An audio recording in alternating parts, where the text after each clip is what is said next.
Il était une fois un roi vivait dans un pays lointain. Et il avait 11 fils et une fille, Élisa. Les enfants royaux vivaient bien et insouciants jusqu'à ce que leur belle-mère apparaisse dans leur vie. Personne ne savait que la nouvelle reine était une méchante sorcière. Elle détestait les enfants du roi, se plaignait toujours d'eux et rêvait de les expulser du château. La méchante reine a tellement calomnié les pauvres enfants que bientôt le roi lui-même a commencé à croire ses paroles. Tout d'abord, il a renvoyé sa fille pour qu'elle soit élevée dans un village voisin. Là, elle était destinée à vivre jusqu'à l'âge de 15 ans. La méchante reine voulait aussi renvoyer les garçons, mais ils étaient encore trop jeunes. Par conséquent, le père les a laissés dans le château. Et puis un jour, une méchante sorcière entra dans la chambre des enfants et jeta un sort sur les fils du roi. Elle les a transformés en 11 cygnes sauvages puis a ouvert la fenêtre. Et les garçons qui sont devenus des oiseaux ont volé hors du château. Les années ont passé et Élisa a eu 15 ans. Ce jour-là, elle est retournée au palais.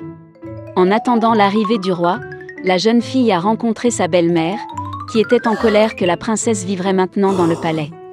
Et Élisa, fatiguée de la route, ne remarqua pas comment elle s'était endormie. Ayant choisi le bon moment, la reine est entrée dans la pièce et a jeté un sort sur la fille. Soudainement, les cheveux de la princesse devinrent sales et négligés, et son visage changea et s'assombrit. À cette époque, le roi retourna au château. Sa fille lui manquait et rêvait de la rencontrer. En entrant dans la pièce, le roi vit que la fille sur le lit de la princesse ne ressemblait pas du tout à sa fille. Il s'est mis en colère et a ordonné d'expulser l'étranger du château. Élisa a dû passer la nuit dans la forêt. Le matin, elle s'est lavée dans l'étang, le sort s'est endormi et la fille est redevenue une beauté. Immédiatement, elle rencontra une gentille vieille femme. Elle a dit à la princesse que chaque soir, elle voyait 11 cygnes en couronne dorée au bord de la rivière. Puis Élisa est allée à l'eau. Au coucher du soleil, des cygnes ont également volé là-bas, qui à ce moment-là sont devenus ses frères. Ils ont immédiatement reconnu la princesse Élisa et l'ont serrée dans leurs bras. Les frères ont dit à la fille que la méchante belle-mère les avait ensorcelés. Et maintenant, chaque matin, ils se transforment en cygnes, et la nuit, ils reviennent à leur véritable apparence. Dans la matinée, les frères se sont redevenus cygnes et ont emmené Élisa avec eux, plaçant la fille dans un panier d'écorce de saule.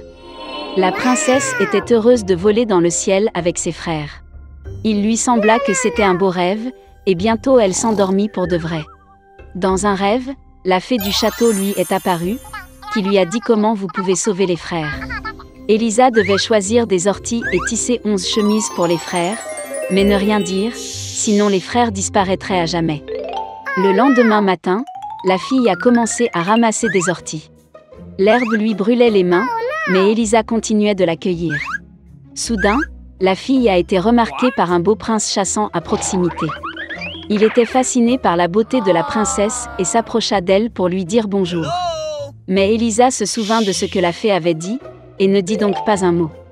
Le prince fut frappé par le silence de la beauté de la forêt, alors il la prit bientôt pour épouse et l'emmena dans son château.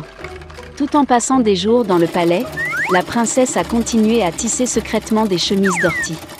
Mais un jour, le conseiller du prince a vu Élisa faire cela. Il a répandu des rumeurs selon lesquelles la princesse était une magicienne la nuit et aurait dû être arrêtée.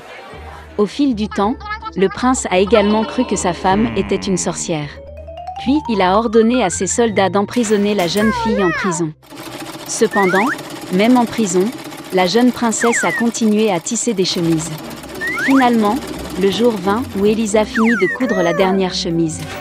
À ce moment, la porte du donjon s'ouvrit et la princesse fut traduite en justice. Ils ont décidé de condamner la pauvre fille à mort. Et à ce moment-là, lorsque le juge a lu le verdict, 11 cygnes sont descendus du ciel. Élisa tira des chemises sous sa jupe et les jeta sur les oiseaux.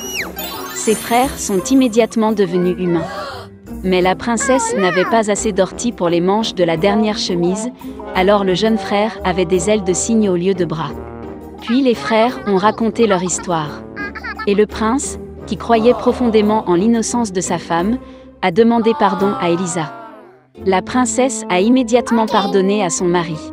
Finalement, les frères étaient libres et Élisa était heureuse. Ensemble, Ils retournèrent au château. Le père a reconnu ses enfants et pendant de nombreuses années n'a pas pu se pardonner d'avoir laissé sa belle-mère le tromper. Et la méchante sorcière elle-même s'est transformée en corbeau et s'est envolée pour ne jamais retourner au château. Dans la partie la plus profonde de la mer se trouvait le palais du roi de la mer. Et il avait 6 filles. Ils ont joué dans le jardin toute la journée. Contrairement aux autres princesses, la plus jeune était calme et maussade. Et son nom était la petite sirène. Surtout, elle adorait écouter des histoires sur le monde des gens. Traditionnellement, une sirène ne pouvait remonter à la surface que pour la première fois à son 16e anniversaire. Et maintenant, il est temps de voir la terre et la plus jeune princesse. Elle a fait surface près du navire, chantant et musique venant du pont. C'était la première fois que la princesse voyait le navire. Dans la cabine du navire, la petite sirène remarqua un beau prince. Pendant longtemps, elle ne put le quitter des yeux. Soudain, une violente tempête a éclaté en mer. Le navire du prince a heurté un rocher et s'est brisé en morceaux. Dans l'obscurité totale, la foudre a éclaté et la petite sirène a vu le prince tomber dans la mer. Elle l'a sauvé en le ramenant à terre. Bientôt, le prince a été retrouvé par une fille qui passait. Quand il s'est réveillé, il lui a souri et l'a remercié de l'avoir sauvé. La petite sirène est devenue triste que le prince ne sache même pas son existence.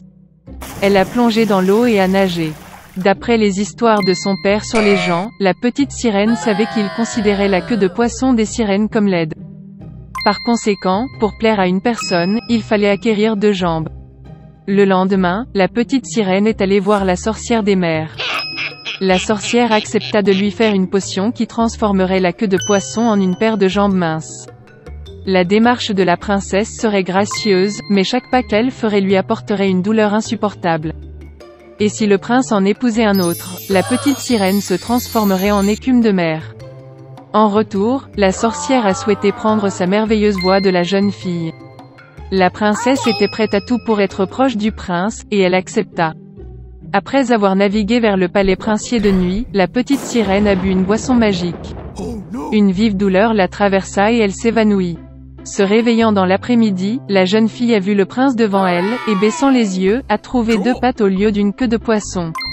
Le prince a essayé de savoir qui elle était et comment elle est arrivée ici, mais la petite sirène ne pouvait pas parler. Malgré sa démarche aérienne et sa belle danse, elle ressentait une douleur terrible dans ses jambes. Le prince s'attacha de plus en plus à la petite sirène, mais la traita toujours comme une petite fille douce. Il ne lui est jamais venu à l'esprit de faire d'elle sa femme. Une fois que le prince a admis que son cœur est occupé par celui qui l'a sauvé il y a longtemps sur le rivage, ils vont se marier. La petite sirène était très bouleversée, mais ne pouvait pas lui dire la vérité. Au moment du mariage, le prince a invité la petite sirène à accompagner les jeunes mariés en voyage de noces.